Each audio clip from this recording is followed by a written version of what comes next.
A quick note about bureaucracies. They're made up of red tape.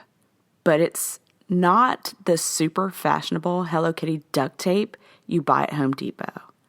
No. This red tape is in the shape of a giant ball of yarn. Do you see a giant ball of red yarn? Don't you just want to grab it and start unraveling? But it's not that simple. You don't just magically acquire the right amount of yarn to knit your sweater, even if you measure it out. You either get too much or too little, but it takes you forever and a day to get the amount you actually want. Then you either have to roll up the excess or try cutting again. The same is true with government bureaucracies. You could file a complaint on a Wednesday, get a phone call on a Friday, blaming you for not showing up to an appointment that you didn't schedule 3 months ago. No joke. That shit happens all the time. Just ask anyone trying to use the VA hospital. But in terms of our show, The Sweetgrass Cafe, hosted by me, Braylon Acker, PhD candidate and podcast extraordinaire, this happened to one of the characters we love to hate, Mimi. If you recall, a few episodes back, a social worker showed up to ask Mimi about her foster kid, David. Mimi used some verbal judo on her and sent her on her way, which, in my opinion, didn't take much. Sasha Evans, the slow-talking social worker, really seemed inconvenienced to be on call, and all Mimi had to do was raise her voice, act really offended, and start crying. Well, apparently the school nurse was not satisfied with the outcome of that meeting. You'll find out more about that in this episode. Also, I was wondering if you ever thought about pot. You know, marijuana. As a college student, I think about it all the time. I've donated pieces of my body in the form of platelets and ovarian eggs in an effort to have enough cash to support my habit. I know it sounds horrendous, but it wouldn't be necessary if the powers that be would stop hiking up tuition and, I don't know, make it affordable. But whatevs, I'm a bona fide weed head. I've never tried edibles, but I've heard they knock you on your ass. I really don't need to try them right now because I'm producing a show, but maybe in between shows. Anyways, Chalmers, our plucky dishwasher, is an edible entrepreneur, and he runs into a slight problem. Have a listen and we'll discuss.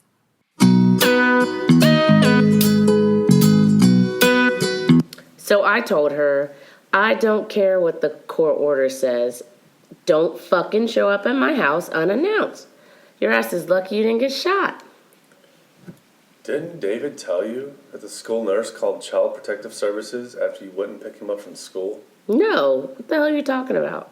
Remember the day he kept calling here because he shat on himself, but you wouldn't leave work to pick him up? Oh, well, that was weeks ago. You mean they called Child Protective Services on me over something that happened a while ago? That's a little late, don't you think? No. I'm pretty sure the school called them that day. Seriously? Yeah, it just took them several weeks to get to the complaint. And my sister's the school nurse, and she made the call to CPS. At first, they put her on hold for 30 minutes, and all of a sudden she lost a connection. Well, she deserves to be disconnected. That's what you get for sticking your snout where it doesn't belong. David has a good home with me. He loves his bedroom. Mimi, do you really have that boy sleeping in a closet? Don't judge me. It was good enough for Harry Potter. It's good enough for a 13-year-old that shits his pants. My sister called CPS back and waited for another hour to report child neglect. Child neglect is made up. It's not a real thing. If it was real, I wouldn't be getting paid $800 a month. So tell your sister she can suck on that. What are you talking about? That money is supposed to be... Child neglect, child abuse, child endangerment. All made up. They're just catchphrases hippies like to use to make themselves look morally superior to the rest of us. Nobody really wants to help kids. You know why? Why? Because kids suck. You gotta feed them. You gotta clothe them. It gets really old after a while. That's why people throw them away like they're garbage. If kids suck so bad, why are you a foster parent? For starters, $800 covers my rent, and this place covers my shoe habit. I'd get more if that pants-shitting imbecile was molested. Anyway, speaking of shoes, check these bitches out. OMG, those are fierce. Why would you wear Jimmy Choos in a restaurant, though? I'd be afraid someone would splash dirty dishwater on them. Please, I bought that $30 shoe guard, whatever you call it. Anyways, I could part the Red Sea with this shit. Is that how Moses did it? Cubes, don't ask stupid questions. Seriously, it takes everything in me not to hit you in the face. Hey guys, sorry I'm a few minutes late.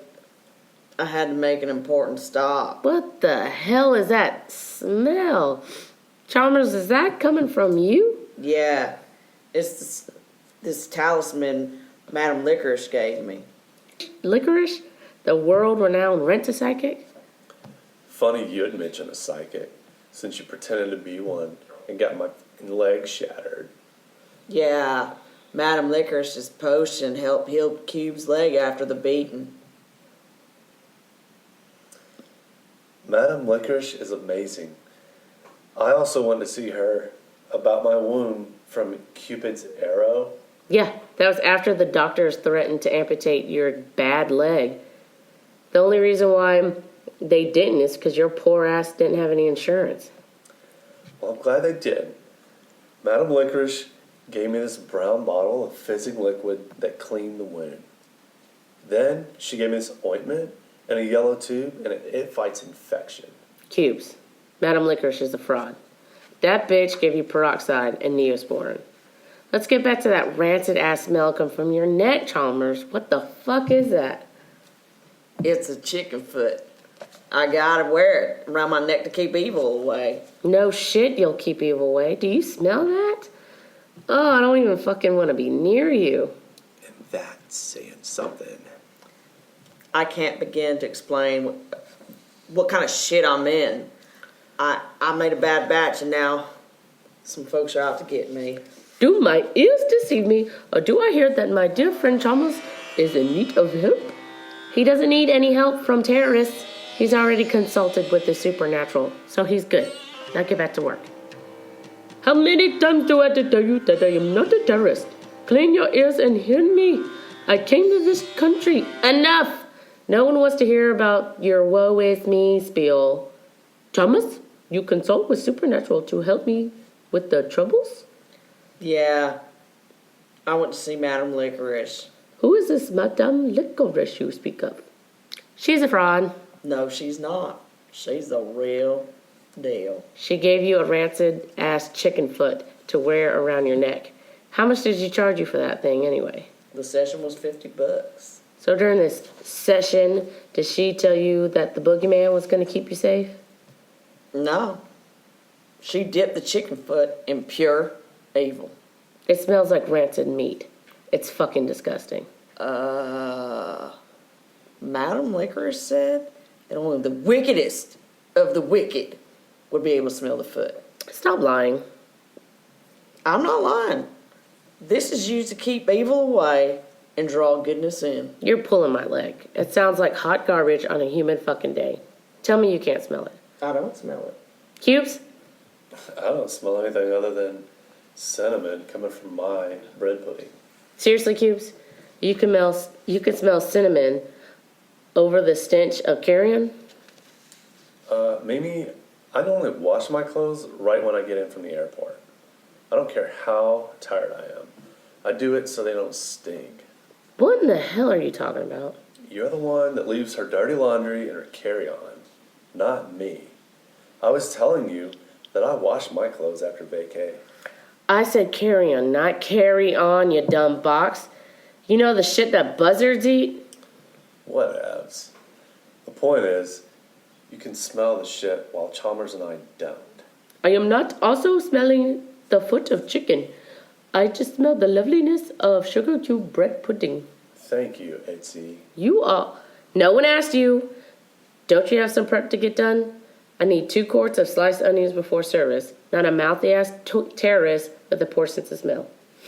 I'm going back to my work area. The aura in here is very negative. Shut your mouth and cut me some onions. Man, what's got your panties all in a... What's that smell? You smell it too? I could pick that scent up a mile off. Cubes, you making bread pudding? I am. Thanks for noticing. It's the cinnamon, right? You mean none of you assholes can smell that chicken foot? The hell is she getting at? Excuse me, sorry to interrupt. Then why are you? Because two beefy guys just came in asking for Chalmers. Sweet baby Jesus in his cradle in heaven. What is that disgusting smell? Aha! You smell it too! I've got guests that would run straight out of this restaurant if they smell what's coming out of this kitchen. The stench is just... Rancid, right? Is that the word I'm looking for? I'm gagging. I knew your knocking ass was evil. I am a church-going woman. I rebuke what you say in the name of the spare me your sanctimonious acts. Madam Liquor said only the purest of evil will be able to smell Talisman's funk. That means that you bitches are... Don't try to run, Chalmers. You know why we're here. Yeah, you baked us a bad batch. That's bad for business.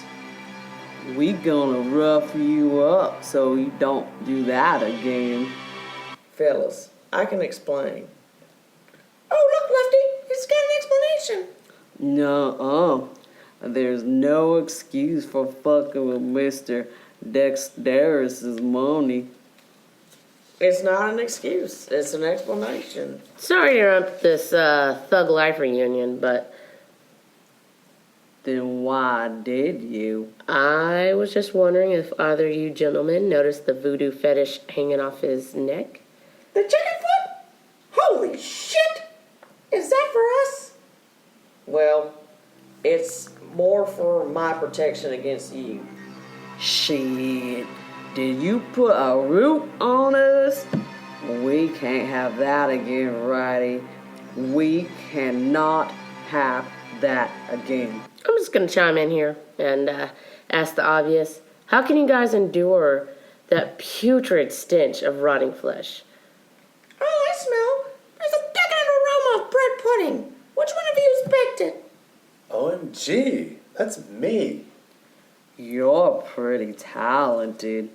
Why didn't you help your boyfriend with his edibles? Are you serious? I help Chalmers all the time. That batch sucked because his stupid roommate was baked when he filled the sugar canister with salt. By the time I came over, he had already done his drops. What kind of chef are you? Not tasting your food. I'm not a chef. I'm a dishwasher. I wouldn't let him near food. He reeks. I'm really close to sending him home. I'm about to throw up in my mouth. So help me God if I have to swallow it one more time. Unless you guys are, going to kill him or whatever. Look, kid, you guys, Mr. Dexter's close to 10 grand on that batch of brownies. One of his biggest clients has deep pockets and even deeper connections. That guy is why we're here. Man, Mr. D is really bent on making sure his customers are happy. He wasn't that customer friendly when he was my camp counselor, though. Mr. D was your camp counselor? Yeah, right? How do you think I learned how to bake? I've been baking D's edibles for years. You know Mr. D. Duh, yeah. I tried to tell you guys that when you shattered my fucking leg last time you were here. The last time we were here doesn't ring a bell. Mimi owed Mr. D like $3 grand. And she said I was her and broke my fucking leg? Not tracking. You guys sure do break a lot of legs. Yeah, it ain't as glamorous as it sounds. It's a job, you know? I don't get off doing this stuff. I had dreams once too. For what it's worth, we believe it was an accident. We just gotta break your leg so you don't do it again. Let me talk to him. No. Let me talk to Mr. D. He'll talk to me. Tell him Sugarcube would like to speak to him. That's a breach of protocol. Well, if you have a conscience, you know letting me talk to him would be the right thing to do. I can't believe I'm doing this. Hey, boss, it's Lefty. I gotta hear Miss Sugarcube says, yes, sir. Well, what did he say? You can ask him one favor, just one, because you didn't snitch when the DEA raided Camp Carousel. Don't break my boyfriend's leg. Instead, put him on a payment plan to reimburse Mr. D the dough. Then, if Chalmers doesn't pay it back in a week, then break his legs. You heard the lady. We'll be back. Hey, so you guys. We didn't smell anything. I've been to Madame Licorice's before. I know what that foot means. What does it mean? That you're pure evil. Chalmers has resorted to the supernatural realm for protection. He would rather fend off evil with some sort of voodoo fetish than to fight it head on, or hide, or run. I can't say that I blame him. I ran from a fight in 4th grade because I heard the girl went to juvenile hall. I mean, there's no way I could have beaten her, so I ran. Well, my brother found out and told my father, which prompted him to tell me to never run from my fears. Well, that chick was arrested again for assault with a deadly weapon, so I think I made the right decision. As I was saying, you never know what could happen when you're messing with voodoo. Chalmers may be drawing good close to him, but he could be opening a door for something else, something more sinister. I don't recall smelling anything other than Cubes' bread pudding. Mimi and Nora did seem a little repelled by the smell of Chalmers' fetish. It made me wonder if there's really something to this voodoo. I mean, we know that Madame Licorice may or may not have cured Cubes' leg, and our henchman pals, Lefty and Righty, were a little weirded out. So the social scientist in me did a little digging. Voodoo is big in this area of the United States. The religion started, in my opinion, out of necessity. It's like this Afro-Haitian belief system that was utilized by slaves in the 1600s. The slave owners made the religion illegal and forced slaves to convert to Catholicism, which was like giving the practitioners a green light because all they had to do was hide their spirits behind Catholic saints and they continued to worship while obeying their masters. It's pretty ingenious if you ask me, even though you can't because you're listening and I don't know you. A lot of people think that voodoo is all spells and stuff, but it's actually a religion of healing and bringing balance into your life. Those voodoo dolls you've heard of had medicinal purposes. For instance, if you had a headache, you would use a needle to poke a hole in the head of the doll, and a fragrance was released, and it was supposed to help heal you.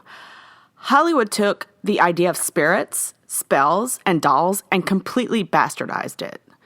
With that being said, what are the repercussions from Chalmers' use of the chicken foot to repel pure evil?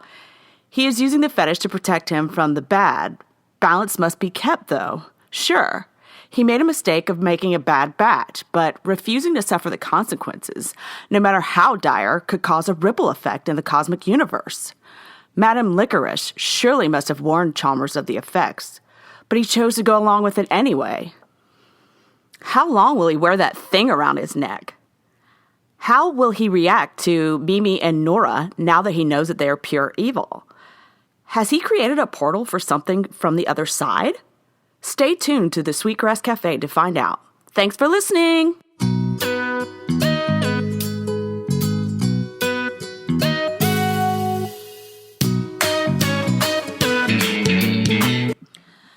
The Sweetgrass Cafe is a new podcast, so please give us a rating and review.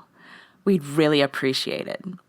The show was created by Lauren Rose and Erika Reynolds, and it was written and produced by Erika Reynolds. Music was provided by purpleplanet.com, and the sound effects came from freesoundeffects.com.